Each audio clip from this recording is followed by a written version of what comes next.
आज की सभ्यता तो यह है कि ऐसी सब नाम लेके पुकारते हैं, लेकिन हमारी प्राचीन सभ्यता में मनु महाराज ने व्यवस्था बनाई है, नियमावली बनाई है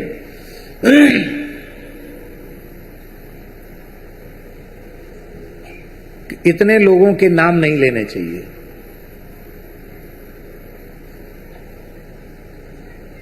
यदि कल्याण की इच्छा है तो इतने नामों के उच्चारण से बचना चाहिए। कौन कौन, ध्यान देकर सुने। आत्मनाम, गुरोर्नाम, नामातिकृपणस्य च, श्रेयस्कामो न गृह्णीयात्, ज्येष्ठापत्यकलत्रयोः। अपना नाम बार बार नहीं लेना चाहिए। बहुत से लोगों का अभ्यास होता है अपना नाम लेकर बात करने का, वो अच्छा नहीं माना जाता है। तब आप कहेंगे अपना नाम कोई पूछेगा तो बताएंगे नहीं क्या नाम। आपका नाम श्री महेश शर्मा जी है और आपसे कोई पूछे तो क्या आप नाम नहीं बताएंगे? बताना चाहिए कि नहीं? हम पूछें आपका क्या नाम है तो आप बताएंगे जो नाम आपका है। फिर मनु महाराज क्यों कह रहे हैं कि अपना नाम नहीं लेना चाहिए? इसका आशय है कि अपना नाम लेने की एक पद्धति है। यदि आप शास्त्र की मर्यादा को जानते हैं, वैदिक हिंदू सनातन की मर्यादा को जानते हैं, तो आप नाम तो बताएंगे, पर किस पद्धति से बताएंगे वो पद्धति हम आपको बता रहे हैं। आप संस्कृत में बोलेंगे तो आप कहेंगे भगवन महेश शर्मा इति कथयन्ति माम जनाः। इसका अर्थ हुआ भगवन लोग मुझे महेश शर्मा के नाम से जानते हैं, अथवा लोग मुझे महेश शर्मा कहते हैं, अथवा मेरे पिताजी मुझे महेश शर्मा कहते, महेश कहते हैं। इसका मतलब क्या हुआ? इसका मतलब हुआ कि लोग कहते हैं वो मैं दोहरा रहा हूं, मैं अपना नाम नहीं ले रहा हूं। ध्यान में ही बात।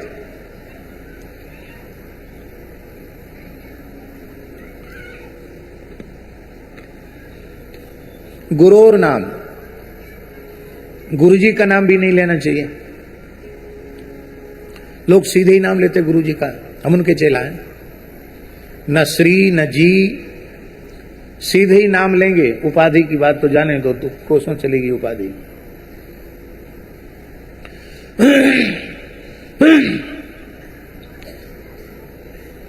एक सज्जन हमको मिले, ब्राह्मण देवताई थे, विशाल आयोजन था, मध्य प्रदेश नर्मदा क्षेत्र की बात है। तो हमसे उन्होंने कहा महाराज मैं भद्राचार्य का चेला हूं। तो हमने कि वो कहाँ विराजते हैं, कहाँ रहते हैं? तो उन्होंने कहा तुलसी पीठ वाले। अरे मैंने कहा तुम उनके शिष्य हो तो ऐसे नाम लेना चाहिए तुमको। भारतवर्ष के कितने बड़े विद्वान हैं, पद्म भूषण पद्म विभूषण न जाने कितनी उपाधियां उनको मिली हैं, अद्भुत उनका वैदुष्य है। और फिर आपके गुरुजी हैं। बोले फिर क्या नाम बोले? यही नाम तो है उनका। फिर वही नाम बोला। अरे नाम भी पूरा नहीं ले रहे हो, इतना ही कह दो तुलसी पीठ वाले जगत गुरुजी, तो भी हम समझ जाएंगे। नाम लेने की क्या आवश्यकता है? अब रमण रेती वाले महाराज जी कहने से अपने आप लोगों को पता पड़ गया कि किसका नाम ले रहे हैं, तो उनका नाम लेने की क्या आवश्यकता है? जब अपने पूज्य हैं, अपने से बड़े हैं। अब पूज्य स्वामी जी महाराज रेवासा के आचार्य चरण 17वें आचार्य, लोग तो ऐसे ही नाम उनका ले देते हैं, लेकिन हम कभी भी बोलते हैं प्रायः तो श्री रेवासा महाराज कह के ही बोलते हैं। रेवासा महाराज, साकेतवासी श्री रेवासा महाराज। तो पता तो चल गया कि रेवासा महाराज का मतलब किसका नाम लिया जा रहा है। अपने पूज्य जनों का नाम संकेत में या लेना भी पड़े तो अनंत श्री संपन्न श्री अग्रपीठाधीश्वर जगत गुरु श्री स्वामी राघवाचार्य जी महाराज वेदांती रेवासा धाम, यस ऐसा लो। लेकिन बिना मर्यादा के बड़ों का नाम लेना अच्छा नहीं है। और एक का नाम नहीं लेना चाहिए, किसका नाम? नामातिकृपणस्य च, जो कृपण नहीं अति कृपण हो, भारी कंजूस हो, उस कंजूस आदमी का नाम जानते हुए भी मुंह से उच्चारण नहीं करना चाहिए। सीताराम राधे श्याम करके बुला लो तो अच्छा है, नाम उसका जिह्वा पे नहीं आना चाहिए, और कम से कम सवेरे शाम को तो नहीं ही लेना चाहिए। अतिकृपण, अतिकृपण भी बड़े विचित्र होते हैं। अब सुनी है, हम तो सुनी सुनाई बात सुना रहे हैं आपको दृष्टांत के रूप में। कोई श्रीमंत व्यक्ति थे, मारवाड़ी थे, राजस्थानी थे, और गए ब्रज दर्शन करने के लिए, तो मथुरा में विश्राम घाट पर आचमन करने लगे। तो वहां तो पंडा जी तैयार रहे थे संकल्प कराने वाले, तुरंत पंडा जी आ गए। वो समझते थे कि पास संकल्प बोलती कहेंगे दक्षिणा लाओ, और दक्षिणा आज तक कभी किसी को दी ही नहीं, तो कैसे दें? अपने अभ्यास को क्यों बिगाड़ें, अपनी प्रतिज्ञा भंग क्यों करें कि जीवन में केवल लेना ही लेना है, देना किसी को है ही नहीं। तो बोले नहीं नहीं, हम तो ऐसी आचमन कर रहे हैं, हमको संकल्प की जरूरत नहीं। अरे बोले जजमान संकल्प करेगा तो पूरा पुण्य मिलेगा। बोले हमको पूरा पुण्य नहीं चाहिए, हमको तो आप पधारे, हाथ जोड़ते हैं आपके पधारे। बोले यहां तो आचमन करेगो तो संकल्प करनो पड़ेगो। क्यों? तो पंडा जी बोले जी घाट का तेरे बाप को है, तेरे पुरखा ने बनवायो ये घाट। अरे हम मथुरा वासी तीर्थ पुरोहित जमुना पुत्र, ये सब हमारो है, हमारो डंडा पुजे, यहां हमारी आज्ञा के बिना कछु ना तू कर सके, और बिना संकल्प के आचमन करो, चला जा दूर। जबरदस्ती संकल्प बोला, ला दक्षिणा।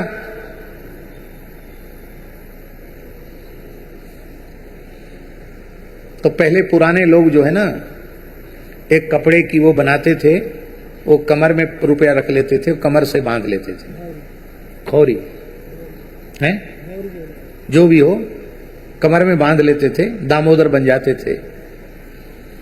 तो कमर के पैसा तो उसने छुए नहीं, ऐसे इधर जेब में हाथ डाले, उधर जेब में हाथ डाले। बोले पंडित जी क्या बतावें, आप नाराज मत होना, पैसा तो इसमें बिल्कुल एक पैसा भी नहीं मेरे पास। बोले कोई बात नहीं, 1.25 रुपया दक्षिणा संकल्प का लिखवा लो। पंडा जी ने अपनी बही में लिख लिया, नाम पता सब। बोले तू वहां का है? वहां तो मेरी बहुत जजमानी में हर साल जाता हूं, और तेरा नाम हमने सुना, तू बहुत बड़ा सेठ है। कोई बात नहीं, हम वहां जाकर 1.25 रुपया ले लेंगे तुमसे। 1.25 रुपया दक्षिणा और 1.25 मन अन्न लिख लिया। अब पंडा जी समय से जजमानी में पहुंचे। उस व्यक्ति ने जब देखा कि ये ब्राह्मण तो यहां तक आ गया, तो आती उसने अपनी पत्नी से कहा कि मैं मरने का नाटक करता हूं, तुम रोने लग जाना। हाँ, हाय री हाय, मैं तो मर गई, ये चले गए, मेरा क्या होगा, ऐसे जोर जोर से चिल्लाना। वो भी बड़ी आज्ञाकारिणी रही होगी। इसने मरने का नाटक किया और उसने जोर से रोना आरंभ किया। पंडा जी बोले भाई क्या बात है, क्या हुआ? कहे तो ये तो पधार गए। उसने सोचा कि अभी तक तो कुछ नहीं था, मेरे घर में पैर रखते ही पधार गए, ऐसा कैसे हो सकता है? तो बोले तो ठीक है, कोई बात नहीं, हमारा पैर ही इतना खराब है कि हमारे आते ही भगत जी पधार गए, हमें तो उनसे कुछ दान दक्षिणा लेनी थी, हिसाब किताब बकाया था, कोई बात नहीं, मर गए तो क्या है, अब बिना उनका संस्कार कराए हम जाएंगे नहीं। क्योंकि हम मथुरा से आए हैं, तो हमारी उपस्थिति में विधि पूर्वक अंत्येष्टि हो जाएगी, तो ये कम से कम अच्छे लोगों में जाएंगे। बैठ गए, अपना झोला झंटरा वहीं पटक के बैठ गए। गृहिणी ने कहा कि वो तो कहता अंत्येष्टि करा के जाएंगे। अरे बोले अब काम धंधा हमसे होता नहीं है, घर में रोटी बिगाड़ते हैं, फूंक ताप दो, कोई चिंता की बात है, पर देंगे नहीं। हाँ, वो ही पता नहीं कैसी पतिव्रता रही होगी, पुत्र भी कैसे आज्ञाकारी रहे होंगे जीवित बाप को ही अर्थी में बांध के राम नाम सत्य है, गोपाल नाम सत्य है, सत्य बोलो गत्य है। पंडा जी पीछे पीछे चले। जैसे ही गांव के बाहर स्मशान में उनको लेके गए तो पंडा जी का हृदय पसीज गया। बोले ये मरने के लिए तैयार हो गया पर 1 रुपया और 1 मन अन्न देने के लिए तैयार नहीं है। उसके नाम पर प्राण देना चाहता है पर किसी ब्राह्मण का कुछ सत्कार नहीं कर सकता। तो हम भले ही त्रिकाल संध्या नहीं 6 काल संध्या करें तो भी इतने बड़े कंजूस का दान तो हम नहीं बचा पाएंगे। तो ब्राह्मण ने सोचा कि हमारी ब्राह्मणता भी लगता है बहुत फीकी रह जाएगी। तो उन्होंने कहा देखो एक उपाय है, शायद ये जीवित हो जाएं। अरे महाराज बड़ी कृपा की बात है, हम मंत्र जानते हैं और नहीं तो फिर हम बढ़िया इनका अंत्येष्टि विधान तो कराएंगे ही। सब दूर हट जाओ। सबको दूर हटा दिया। धीरे से कान में कहा कि हमने बही में जो लिखा है ना तुम्हारा नाम कि 1 रुपया और 1 मन अन्न, उसको हम काट देते हैं, तुम मरो मत, घर चलो। इतना सुनते ही वो मरा तो था ही नहीं, चिता से उठ के बैठ गया। लोग यही समझ रहे थे कि अरे भाई ब्राह्मण देवता ने पता नहीं कौन सा मंत्र फूंका और ये मरे हुए जिंदा हो गए सेठ जी। उसने कहा ये लकड़ी वकड़ी सब ले चलो, बेच देंगे अपने, कोई बात नहीं। स्मशान से लकड़ी कोई उठा के नहीं ले जाते ना, उठा ले गए। इस कोटि के कोई कंजूस हों और शाम सवेरे उनका नाम लेने की आवश्यकता पड़ जाए तो सीताराम राधे श्याम कह के उनको पुकारना। नाम मत लेना, चले ही उनका नाम भले ही अच्छे से अच्छा नाम क्यों ना हो, नाम मत लेना। नामातिकृपण से जो। और किसका नाम नहीं लेना चाहिए? अपने बड़े पुत्र का नाम नहीं लेना चाहिए। ज्येष्ठ पुत्र का, पुराने घरों में आपने देखा होगा बड़े को दादा, दाऊ, भैया ऐसा कुछ संबोधन करते थे। पिता भी उसका नाम नहीं लेते थे। ज्येष्ठ संतान का नाम नहीं लेना,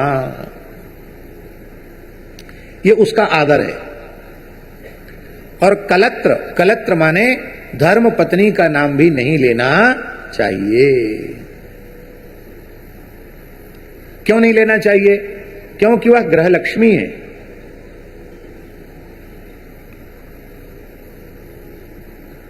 और कितने संबोधन हो सकते हैं?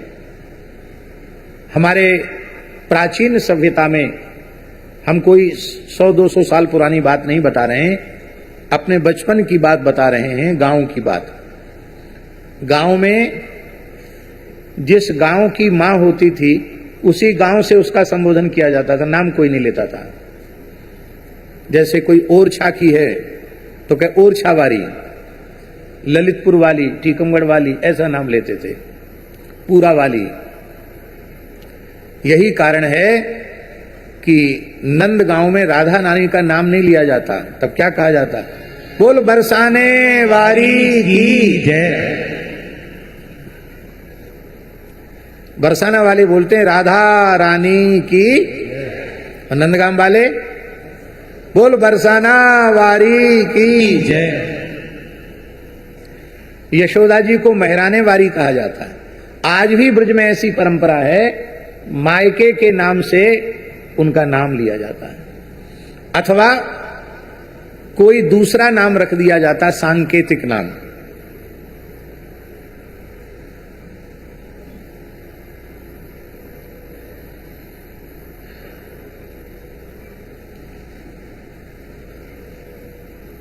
कैसी सभ्यता रही होगी। लोग कहते पुराने लोग कम पढ़े लिखे थे, लेकिन शास्त्रों की मर्यादाओं का अक्षर सब पालन करते थे। जेठ का नाम नहीं लेती, देवर का भी नाम नहीं लेती, आदर के कारण। तो लजीले, सजीले, चटकीले, मटकीले ऐसा नाम रख देती और उन्हीं नाम से उनका संबोधन कर दिया जाता। और उसमें रस होता था, उसको उनको प्रसन्नता होती थी कि हमारी भाभी ने हमको चटकीले कहकर पुकारा, हमको मटकीले कहकर पुकारा, तो उनको रस कई, उसमें रस निष्पत्ति होती थी। आहा, श्री जानकी जी, बहुत ध्यान से सुने, श्री जानकी जी राम जी का नाम नहीं लेती हैं। जानकी जी राम जी का नाम नहीं लेती, क्या बोलती हैं? करुणा निधान जी बोलती है। क्या बोलती हैं? करुणा निधान जी बोलती हैं राम जी को। हनुमान जी तो ज्ञानिनाम अग्रगण्यम बुद्धिमताम वरिष्ठम है, इसलिए हनुमान जी ने माता जानकी जी को विश्वास दिलाने के लिए कहा, क्या कहा? रामदूत में मातु जानकी, रामदूत में मातु जानकी, सत्य शपथ करुणा निधान की, सत्य शपथ करुणा निधान की। करुणा निधान की सत्य शपथ लेकर मैं कहता हूं राम जी का दूत हूं। माता जी को विश्वास हो गया कि ये तो मेरा प्राइवेट संबोधन है राम जी को, करुणा निधान जी, तो ये इसका मतलब अंतरंग सेवक है। और राम जी जानकी जी को क्या कहते हैं? विदेहराज नंदिनी, वैदेही विदेहराज नंदिनी कहते हैं, पूरा नाम सीधे नहीं लेते हैं। अब घरों में ऐसे नाम पुकारते हैं, पत्नी पति का नाम पुकारेगी, रमेश,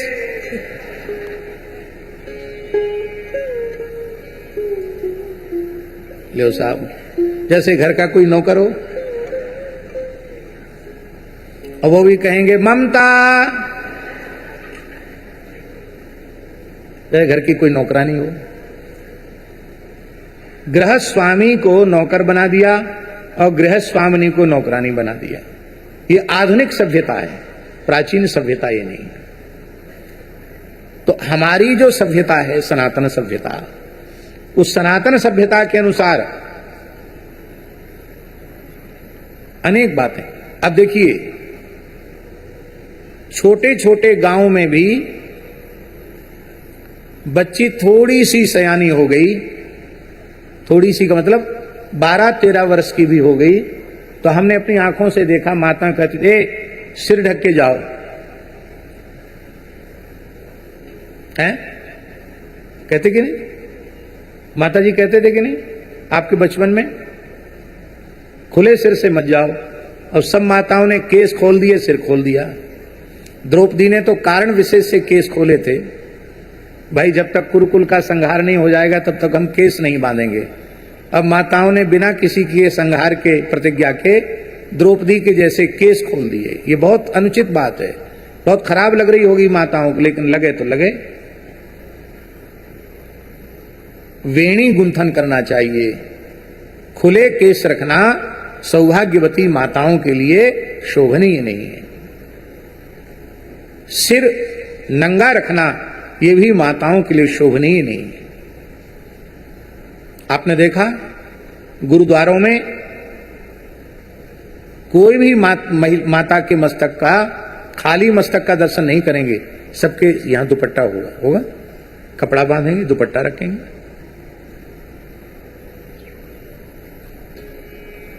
ये बात है। तो प्राचीन सभ्यता ही वस्तुतः सबसे श्रेष्ठ सभ्यता थी।